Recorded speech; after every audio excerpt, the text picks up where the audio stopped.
അതുപോലെ തന്നെ ഈ ഓരോ ദേശത്തെയും കാര്യങ്ങൾ നമ്മൾ പഠിക്കണം. കാരണം എന്ന് വെച്ച് കഴിഞ്ഞാൽ ഏതൊക്കെ ദേശങ്ങളിലായിരുന്നു തന്ത്രത്തിൻ്റെ ഒരു വളർച്ച കിടന്നിരുന്നത് എന്നുള്ളതും ആ ദേശത്തെക്കുറിച്ച് നമ്മൾ മനസ്സിലാക്കുകയും ആ ദേശത്തിൻ്റെ ഒരു കൾച്ചർ നമുക്ക് മനസ്സിലാക്കുകയും വേണം. റിലീജിയസ് ഹിസ്റ്റോറിയൻസ് പറയുന്ന കാര്യങ്ങളും അതുപോലെ തന്നെ ഇൻഡോളജിസ്റ്റുകളൊക്കെ പറയുന്ന കാര്യങ്ങളും നമ്മൾ മനസ്സിലാക്കിക്കൊണ്ട് വേണം ആ ദേശത്തുള്ള ശാസ്ത്രത്തെ നമ്മൾ മനസ്സിലാക്കാൻ. കാരണം എന്ന് വെച്ച് കഴിഞ്ഞ് കഴിഞ്ഞാൽ തന്ത്രശാസ്ത്രത്തിന് എപ്പോഴും ഈസോട്ടെറിക്കായിട്ടും എക്സോട്ടെറിക്കായിട്ടും ഉള്ള പ്രാക്ടീസുകൾ എന്നും നിലനിന്നിരുന്നു. അതിപ്പോഴും ഉണ്ട്, പണ്ടും ഉണ്ടായിരുന്നു, എന്നും നിലനിൽക്കുകയും ചെയ്യും, ഇനി ഉണ്ടാവുകയും ചെയ്യും. ബാഹ്യമായിട്ടുള്ള ആരാധനകൾ നടക്കുന്ന സമയത്ത് അതുപോലെ തന്നെ വളരെ രഹസ്യമായിട്ടുള്ള ഒരുപാട് ആരാധനകൾ നടക്കുകയും ചെയ്യും. അതുകൊണ്ട് ഒരു ദേശത്തിനനുസരിച്ചുള്ളൊരു കൾട്ടിനപ്പുറമായിട്ട് തത്വബോധത്തോടൊപ്പം തന്നെ പലതരത്തിലുള്ള കാര്യങ്ങൾ നടക്കുകയും ചെയ്യുന്നു.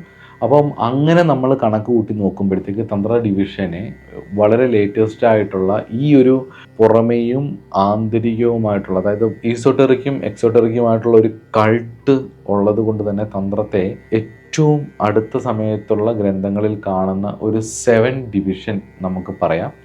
അത് ഒന്നാമത്തേത് ശൈവം, രണ്ടാമത്തേത് ശാക്തേയം, മൂന്നാമത്തേത് വൈഷ്ണവം, നാലാമത്തേത് ഗാണപത്യം, അഞ്ചാമത്തേത് ഷൺമുഖം, ആറാമത്തേത് സൗരം എന്നും ഏഴാമത്തെ ശാസ്ത്രമെന്നും ശാസ്താവുമായിട്ട് ബന്ധപ്പെട്ട ഇതത് ഇവിടുത്തെ ഗ്രന്ഥങ്ങളാണ് കൂടുതൽ ഒരു സൗത്ത് ഇന്ത്യൻ ബേസ്ഡ് ആയിട്ടുള്ള ഗ്രന്ഥങ്ങളാണ് കാണുന്നത്. പക്ഷേ നോർത്ത് ഭാഗത്തു നിന്ന് വന്നിട്ടുള്ള കുറച്ച് ഒരു 16-ാം നൂറ്റാണ്ട് 15-ാം നൂറ്റാണ്ടിലുള്ള ഗ്രന്ഥങ്ങളിൽ ബുദ്ധം എന്നാണ് കിടക്കുന്നത്. ബുദ്ധതന്ത്രത്തെക്കുറിച്ചാണ് കൂടുതലും ആ ഏരിയയിൽ പറയുന്നത്. അപ്പം ശൈവം, ശാക്തേയം, വൈഷ്ണവം, ഗാണപത്യം, ബുദ്ധം, സൗരം എന്നിങ്ങനെയും അതല്ലാതെ തെക്കൻ ദേശത്തുണ്ടായിട്ടുള്ള ഗ്രന്ഥങ്ങളിൽ ശൈവം, ശാക്തേയം, വൈഷ്ണവം, ഗാണപത്യം, ഷാൺമുഖം, ശാസ്ത്രം, സൗരം എന്നിങ്ങനെയുമാണ് കാണുന്നത്. അപ്പം അതിൽ പ്രധാനം ശൈവവും വൈഷ്ണവവുമാണ്.